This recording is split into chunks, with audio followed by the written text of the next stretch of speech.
All right, so thank you again, everyone, for joining us today for today's session. Again, I'm joined by Darcel and Amy, our graduate assistants, and we're looking forward to discussing your graduate pursuit today. So the first thing we want to start with are what questions do you want to keep in mind? Because it's important, right? To be able to understand and reflect why you're doing this, what are your interests, and what can you do for graduate school? So a couple questions as samples are, what are your professional goals? And to be honest, sometimes you may not necessarily need graduate school. Is it something that you require to follow that certain career title or role in the profession that you want, the industry? If it is, then you came to the right place because certainly you're going to want to find out more. And then also, with that, should you work and gain relevant experience before applying? Sometimes you may think, I really want to have some experience under my belt, put that on my resume, and maybe schools will look at that more favorably, which is certainly true. So those of you who are thinking of having a gap, that's perfectly fine as well. Just as well, if you want to go straight into graduate school, that's okay too. That's what I did. So please feel free to ask questions if you're interested in that as well. And what are your reasons for pursuing graduate school? So again, you want to make sure that it's something that you choose. It's important to have that kind of freedom in your decision making because graduate school is a commitment. It's time, it's money, but it's also wonderful. Having gone through it myself, I can say that. So really you want to make sure that it's not just like an exploration, like, hey, maybe I'll enjoy graduate school. You want to make sure that, again, you are an educated consumer and that this is the right purchase for you. Okay. So, when deciding if graduate school is the right path for you, there are several things to consider. You should consider your interests, your strengths, values, and personal preferences, as well as your resources, priorities, and responsibilities. And I think I could speak to this a little bit because when I went to graduate school my first semester, I actually didn't think this through and I had way too much on my plate. I was working full time, I was a single mother, I had way too much going on. And as a result, I wound up having to take a break for a full year from graduate school. So it was a little rocky. If I had thought about it a little bit more thoroughly, maybe I would have decided to start a little later. But now I'm back on track and all is well. But it's definitely super important that you keep in mind the reality of your situation and how graduate school will fit into your life. Thank you, Amy. Exactly. And one thing I want to note on that too, and I'm sure it was helpful, as you put it, being able to balance life and graduate school, is that many of the courses are going to be in the evening. So if you're working part-time or full-time, it's very accessible for your schedule, as well as weekends too. Weekends, not the most fun, I'm sure, but the idea is that it's available as an option. And getting to know others. So as we talked about with our Kahoot previously, it's important to interview and network because certainly, let's say at a grad expo or grad fair, there are going to be the ambassadors and representatives that'll show you the best sides of the school because they want you to go there, right? But at the same time, you also want to know what it's like from a different perspective, perhaps from a current student, from a student that graduated there, industry professionals, advisors. Those are different ways for you to digest the information and make it make sense for you, essentially. As I also alluded to previously with the Kahoot, professors, fantastic way to connect. Many of them are either familiar with the schools or went there themselves. So it's good to be able to learn from their experience. Current graduate students, recent program alumni, feel free to tap into those networks. Many institutions are proud of the connections they make with their alumni. So by all means, you're just making sure that you are able to access that resource too. And then friends as well. It's always nice to be able to have the 2 cents of somebody who you trust, who may also be knowledgeable or may be deciding to go to that program as well. And knowing your occupations of interest. So for this part, I actually just want to do a quick reflection for you in the chat. If you can just type if you're familiar with any of these three different items. So ONET, the Occupational Outlook Handbook, or the state or regional figures. And if this is the first time you're hearing of these, well, I have good news for you in the sense that they're very useful. And just gonna check the chat real quick. There we go, not familiar. Thank you, Karina. No idea. So I can tell you ONET is one of my favorite sites, especially in my role, because the nice thing about it is that you can type in your career of interest. So let's say, for example, if you really love social work and you want to go to graduate school to be a social worker, you can type in on ONET social worker and see what comes up in terms of what the job looks like, how much it pays per state actually also, what the job market looks like, but also related to today's topic, whether or not you need a additional degree, professional certifications, postgraduate education, those kind of things. So definitely important to check out. Similar concept with the Occupational Outlook Handbook and the state or regional figures. The idea is that all of this information is valid and it's taken from the US Department of Labor, so it's all reliable. And that way you know what you need to, and again, you can make educated decisions. And for those of you who are perhaps already starting to collect your research and look up different schools, their websites, and so on, these are just some additional strategies that you can employ for yourself. So it's important to, of course, review the websites of schools that interest you. They have much of their information available online. And just in case if you still have questions, you can always reach out. They have their advisors or their ambassadors for additional question and troubleshooting. In addition, sometimes you may be interested in a particular faculty member or somebody who works in their lab. You can always check out their biographies and accomplishments. And that way you could say, wow, I didn't know they did that. That would be so cool if I could learn from them, perhaps have them as a mentor. There's also job shadowing, interning, or volunteering, fantastic ways to gain applied learning, and then also be able to say, going back to social work, I interned for a social worker. I think it's a fantastic career. I would love to do that in graduate school. So that's how you connect it together. Knowing and joining related professional associations. This one I think is kind of underrated or goes under the radar of students. The idea there is that professional associations are collections of pros, right? People who are in the industry, working day in and out, eat, sleeping, and breathing what it is they do. And you're able to join them for workshops, network with them, informational interviews, and learn more or less from the best of the best and be able to build your network. Visiting target schools. Right now, this is slightly different, but many of them have virtual tours that they do or online open houses through Zoom. So you're more than welcome to check those out and participate. Likewise, again, attending virtual information sessions and then taking transferable credit-bearing courses as a non-matriculate. This is essentially in case you find out that one of the programs requires a course that you didn't take and you need it to be able to join their program, then you more or less take the credit and not have to register full-time again. So you complete it maybe over the summer or winter break, and then you're ready to go for their deadline.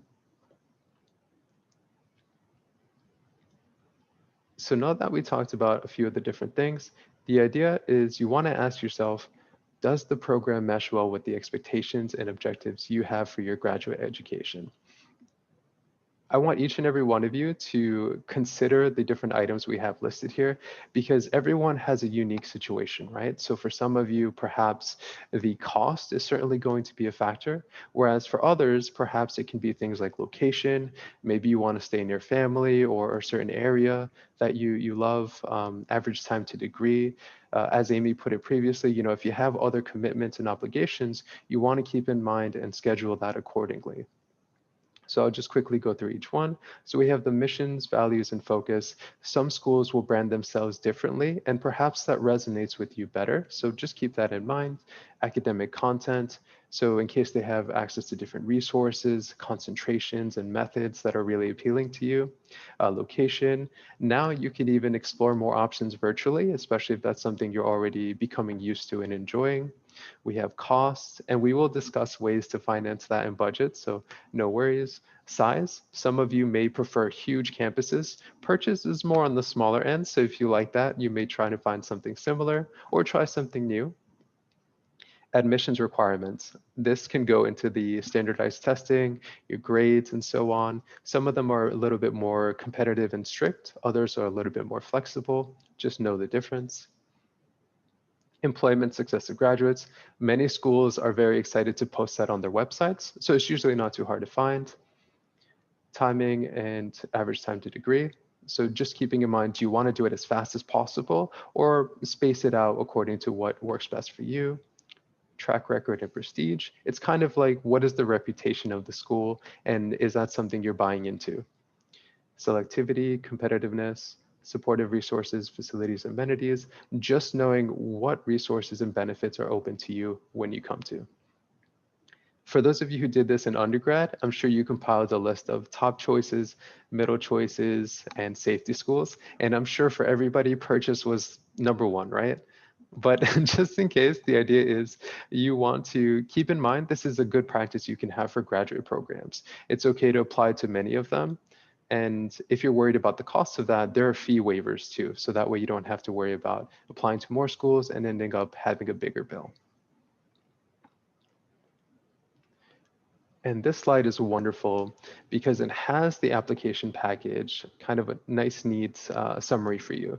So the idea is that everyone's going to start with your transcripts. This is something you may have done in high school. So perhaps it's familiar to you if you're a freshman or sophomore, maybe a little bit rusty if you're a junior or senior, but the idea is that you will be requesting it from every post-high school institution you attended. And it can also work in case you took any AP courses in high school.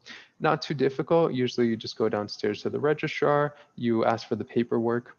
If in case you are applying before a semester is over, you can have them send your transcript with your current grades pending, or you can wait until after you finish and then have it completed, ready to go. Test scores. Don't be shy about asking what test scores for the specific test that you have to take is most appealing to that school. What are their averages, right? Sometimes it's posted, sometimes it isn't. But again, the idea is have that communication so you know what to expect if that's the school of your choice. Personal statements. So these are wonderful. We actually had a discussion yesterday from the New York Law School of the LSATs and how to be a lawyer. And he gave a wonderful talk on personal statements. The idea is that many schools want to get to know you because you're going to be with them for, let's say, 2, 3, 4 years, potentially. So they want to know what it is that drives you. Why do you want to join this field? Why do you want to join their program? What are you looking to advance society, the world, your community, whatever the case is in their prompts? So keep in mind there is importance to your personal statement. Letters of recommendation. So these, I'm sure you have professors, supervisors, perhaps like family friends that can speak to your character. Keep in mind that whoever it is you're going to ask for your letters of recommendation, the more time you give them, the easier it'll be for you. And trust me, if you have somebody in your life that is more than willing to go above and beyond for you in terms of your letter, the more time you give them, the easier it is for them to do and to be able to give you that best recommendation possible. And then resume. In case any of you don't have updated resumes, please feel free to reach out to Career Development and we'll help you with that. But it is important if you are applying to the arts, you can use a portfolio. You can use also a CV, curricula vitae, that's perfectly fine as well. The idea is that they will be seeing what you've done in terms of experience. So it's important to have that ready to go in case you need it. And then interviewing or auditions for the performing arts. You will be interviewed. It's not necessarily as intimidating as you may feel initially. The idea is that, again, it's a two-way market, right? So you're not just shopping for a graduate program, or they're not just shopping for you. It's a two-way exchange in the sense that based on what you have to offer, are you a great candidate for their program? And the other side is based on what they have to offer, do you want to go to their program, right?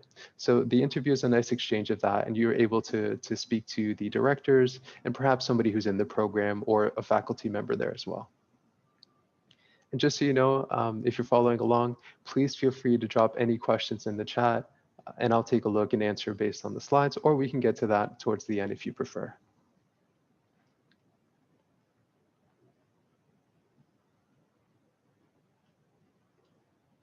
All right, and we have admissions tests. So these may look familiar to you. Just in case if they don't, here are some of the ones you'll be taking. So we have the GMAT, Business School, the GRE, which many of you might be familiar with, the LSATs if you're interested in law, MCATs, Praxis, and so on. The idea is that they are used not necessarily 100% transferable in terms of if you know how to do math, you're going to be the best social worker ever. Not necessarily. The idea there is that it is a reflection or a foreshadowing of how you're going to do in the program. So what successful skills do you have as a student? that are going to be employed in graduate school, right? So that's just food for thought there in terms of the value of it, but it is important to do well nonetheless, because whether or not it's an accurate representation of who you are and what you can do, it is something you have to go through anyway. So you just want to make sure you give yourself the best chance possible, prepare, give yourself adequate time. And there's so many ways to take it. So don't stress about when it's available. Rather, just make sure that when you do as well as you can so you don't have to take it over. And I see we have a question from Sarah. Thank you, Sarah. Is there a standard test for international schools? That is a wonderful question. And I want to say, unfortunately, there is no universal answer in the sense that some of them may take your GRE test score. And just so you know as well, with the GRE, it is good for up to 5 years. So you may find some schools internationally, just in case if you took it here and you want to go to school abroad, that they will use that score. Others may not, and perhaps may require you to do additional testing or just have a different test altogether that they utilize perhaps throughout Europe, or if you want to go to school in Asia, they may have a different form of that. So it does depend on the region, but regardless, they will have that information available online as well. So it shouldn't be a surprise, essentially. And just in case if you want to have an appointment and follow up on that, I'd be happy to help you. Of course. And lastly, I want to let you know, for those of you who are shaking in your boots and not really fans of test taking and standardized tests for hours, not all programs require test scores. So keep in mind that is an option. Sometimes they will have that on their website. If they don't, you can always ask. But the idea is that if it's something you would rather avoid and you can avoid, why not, right?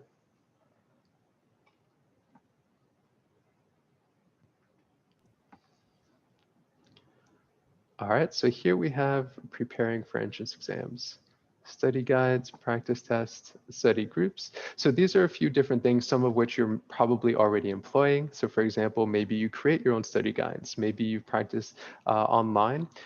Please do yourself a favor and look them up. There are plenty of free resources online. Even the ones who are paid services like the Princeton Review and Kaplan, they'll post free things on their website as like free trials or free practice tests. So keep in mind what's out there and what you can do, because it's not just about how much information you can memorize or cram, but also practicing taking these tests for hours, because I'm sure you remember for your SAT, it wasn't just like a half an hour thing. You were there for a session, right? So keep in mind that that's also part of the practice and making sure you can perform. Study groups, I can't stress enough how important this is, because you may find you're not the only student in that boat that you have to take that certain exam. So it's fantastic if you can work together, keep yourselves accountable, look after each other, and make sure that all of you stand a good chance when it comes to that exam. Private tutoring, if you have the extra resources, or maybe you know somebody who can do so at an affordable rate, by all means do so. They are useful for students. I would just say stick to the free stuff if you can, and if you can go outside of that, by all means, feel free to do so. Similar with test prep classes, there are many different options available. There are some things that are online for free. I'm sure you could probably find some on YouTube as well. So keep in mind, again, take a look what's out there and you may find some benefit from it. I'm going to ask for an honest question in the chat if you want to participate. For those of you who are procrastinators, or another way of saying that is you work well under pressure, you don't want to do that for this kind of exam. So if you know this is something that is true about you, again, give yourself an honest chance, make it so that you're not stressing. One of my favorite things about graduate school is that it really is a wonderful experience once you're there learning and being trained to be the next professional. But it can be tricky, or it can be more difficult to get there if you don't do the right steps. And we're going to go into that as well. So here we have recommended 2 months in advance. That way you can time it out, because we don't expect you to practice, eat, sleep, and study, and that's it, right? So if you want to really balance your life and have good self-care, 2 months is a good timeline. And practicing stress management techniques, as I just mentioned with self-care, it's important to keep in mind we're all human, we all burn out. So if you're taking this and it's a little overwhelming, just make sure you have ways to keep yourself balanced and moving forward. We also have an awesome wellness center and counseling center, so feel free to reach out to them as well.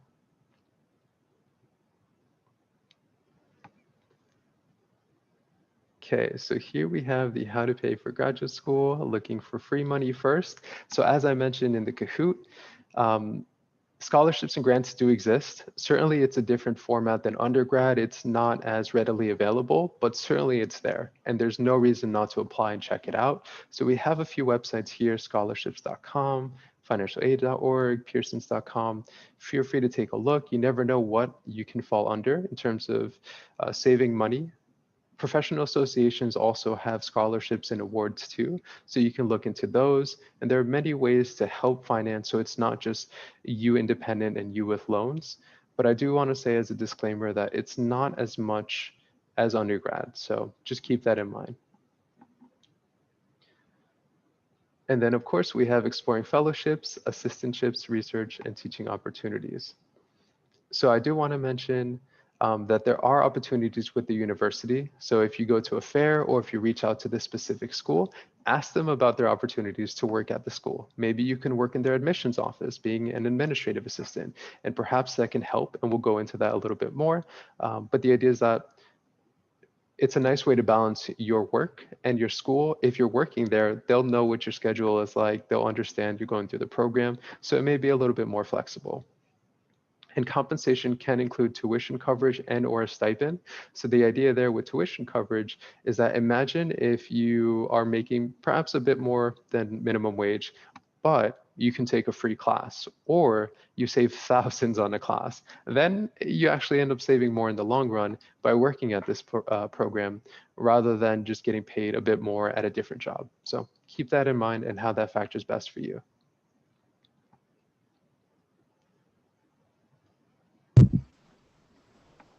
How to pay for graduate school while you're working. This is a topic that was very important for me because I took a long break after my bachelor's degree. And when I signed up to go to graduate school, I was actually working full time. There's a lot of benefits to going to school full time through financial assistance from your employer. Some assistance that they may offer you include tuition remission, which is basically a program between your employer and contract schools where the employer agrees to pay for a certain portion of your credits. Typically, the credits and classes that you take have to be in line with your current or potential job function and have to benefit the company in some way. Another option is tuition reimbursement. That's where you basically pay for your school, your classes up front and get reimbursed later on by your employer. Low interest credit union loans is another option because credit unions typically charge less in the long run for your loan than a typical bank. Company scholarships is another option that is offered where the employer can offer you up to $3,000 in loans towards your degree. Fantastic. Thank you, Darcel. And I just want to quickly piggyback on the company scholarships. So there are places that openly and are proud of the fact that they offer their employees these kind of options because they want to promote professional development and that way retain loyalty from their employees. So feel free to investigate if that's something the place you're working at already offers, or maybe even find a job that'll do that for you if you know graduate school is in your plan. All right, so now we're going to go into loan options, going into a little bit more detail as Darcel touched upon with what you can do, and she mentioned banks as well, and interests. So for starters, we're going to go back to FAFSA in the sense that it's something you're going to fill out all over again. Hopefully by this time you're already familiar. We also have a great student financial services department, so you can also ask them any questions. But the idea is that you want to determine your eligibility if you want to take out federal loans. If in case you're not going the loan route, there are different alternatives you can do. And in a few moments, I'll call upon Amy to share her experience.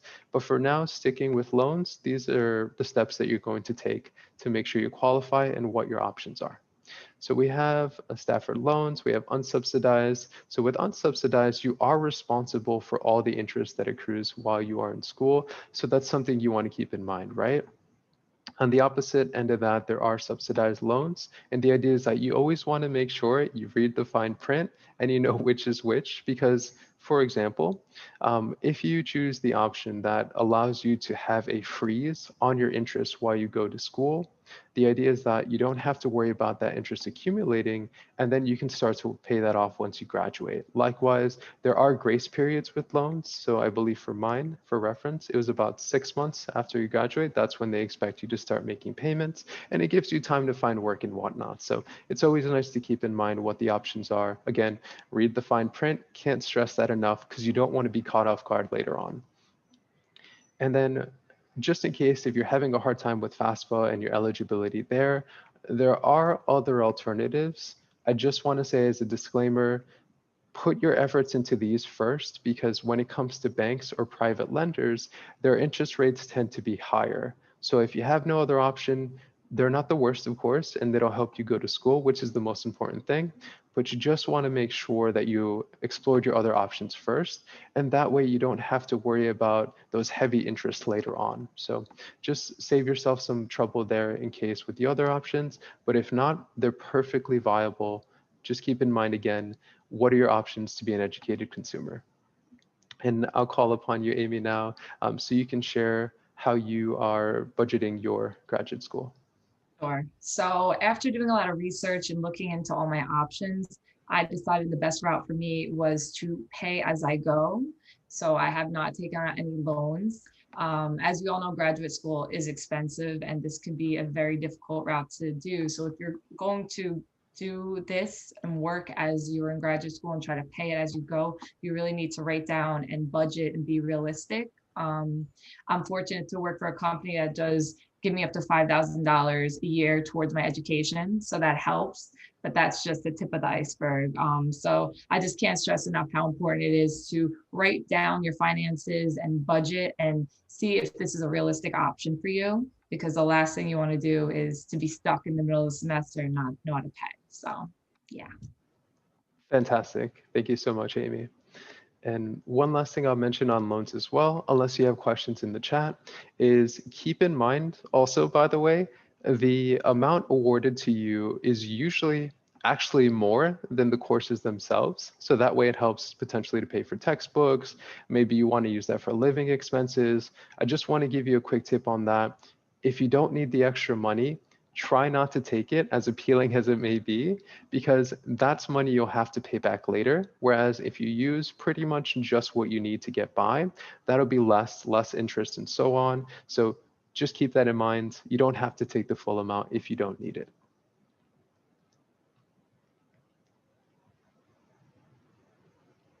All right, and then additional ways to pay for graduate school. So some of you in our crowd today may be looking at these different industries or positions because of interest, but at the same time, you may have the additional benefit of something called loan forgiveness. And it is as wonderful as it sounds. However, with most things, there is a catch.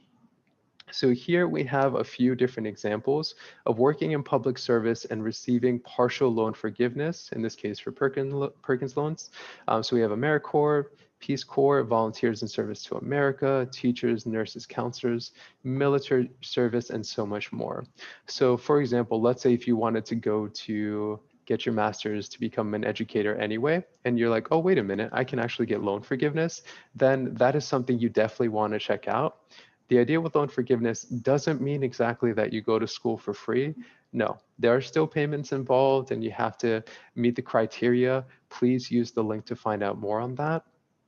But just so you know, basically after X amount of payments over X amount of time, the rest of the loan is forgiven. Basically disappears without a trace, just putting it candidly. And that way you can help to save you money in the long run, especially if you have other plans for that money. So always take a look and see. Not everything will qualify for better or worse, but the ones that do, keep in mind that it's a viable option in case you do qualify.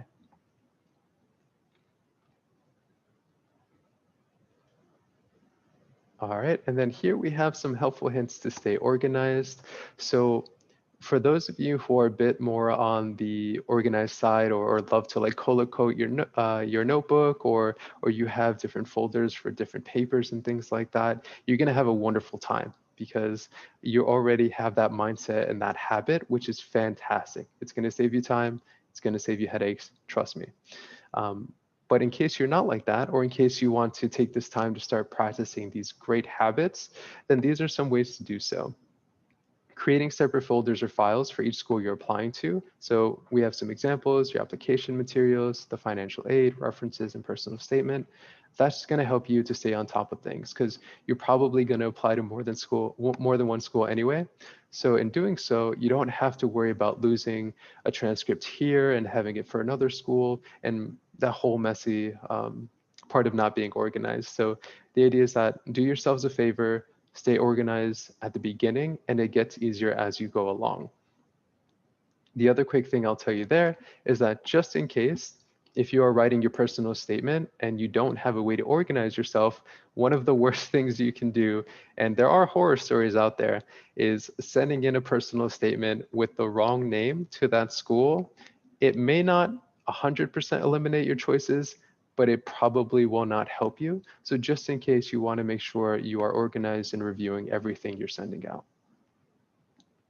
And then tracking deadlines and due dates to avoid a rush at the last minute. So different schools will have different timelines. Keep in mind what those are for you. And that way you're able to send in what you need to. There's also a thing called rolling admissions. If I have any procrastinators in the chat or that are watching this recording, keep in mind that may be a fantastic option for you. But the idea there is that not all schools have that. So those that do, you can keep in mind rolling admissions is basically they'll take students up until classes start. For the other schools, they have their deadline set in stone. And if you don't meet it, it's too bad, try again next semester. So just keep in mind what school offers what, and that way you won't miss out. Saving everything you submit, including references, applications, financial aid, and personal statement. This one is important because as we all live in a digital age, there's so much utility and convenience to having these things online or on your computer. But there's also the flip side that if you somehow, let's say, have an issue with your laptop and lose all your files, you don't want to have to start all over again, right? So save it somewhere, have it on a USB and anything external memory, send it to somebody, have it in your Outlook, your iCloud or anything like that. The idea is that just in case something were to happen, God forbid, it's not going to set you back.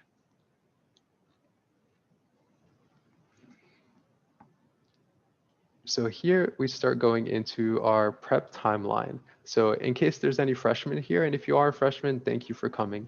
And feel free to let me know what class and year you are in the chat. But here you're pretty much learning about your prerequisite courses. That way you give yourself the timeline and benefit of being able to say, oh, I know that they're going to ask me to take this Psych 101 course. So I'm going to make sure I do that as my elective or in my coursework. And for example, Intro to Biology, and many more. In case you're interested in medical school, they definitely have those outlines. So you want to make sure you get those done. Discuss and explore your academic goals with an advisor. If you know early on that graduate school is something you're already inclined towards, by all means, plan accordingly and they'll help you through that. So it's a wonderful process. Sophomore year, get to know a few of your professors on a more personal level.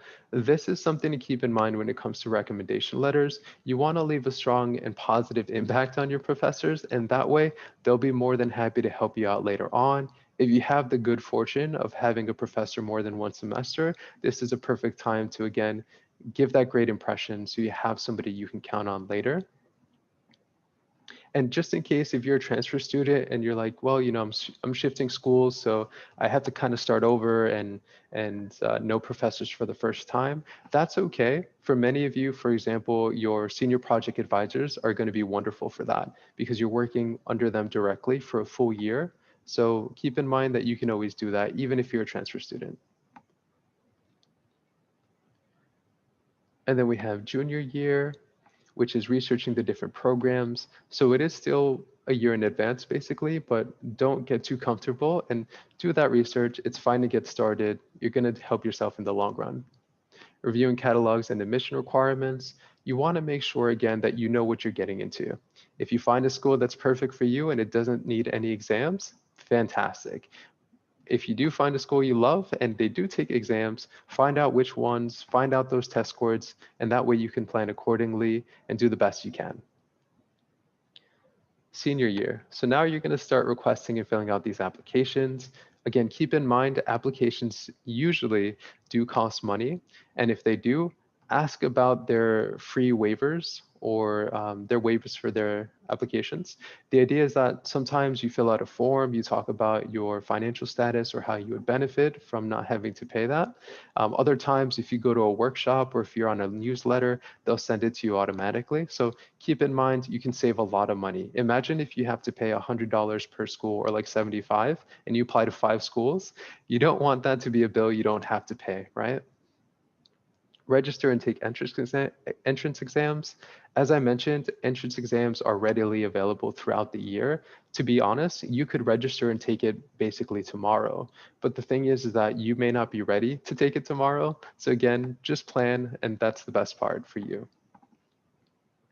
Reviewing your checklist, making sure that your application is complete. So just in case if you're waiting on your recommendation letters or you haven't done your transcripts yet, the idea is that manage your application properly so that way you can send it all out and you don't have to stress out about things that you're missing.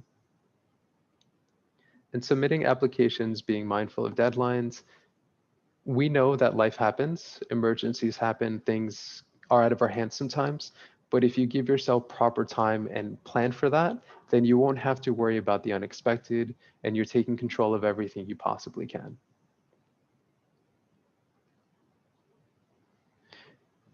And this is kind of our 1-year countdown. So this is an ideal estimate. If you're not in this situation right now, let's say you're a senior, we're currently in November, and maybe you haven't done these steps, that's okay. You don't need to panic. But the idea is that it's important for you to keep in mind where you should be also. That way, if you need to catch up, you can do so properly, but also keep in mind that this is best case scenario. It's not always going to be like that. Sometimes their deadlines are later on. Sometimes they're rolling admissions. So there is flexibility every now and then. But if you have the time now from today's workshop going forward to do this properly, make sure you do so. And after you take your exams around this period in November, you would start contacting programs for open houses, making these visits, completing their forms, and most deadlines are around December, January, February for submitting your applications. And then the good news is that once April rolls around, you start to check your mail probably every day or every week to see what comes in, and then you get your acceptance letters and we can congratulate you. So from here, I'm going to turn it over to you and see if you have any questions or comments about anything that was discussed today.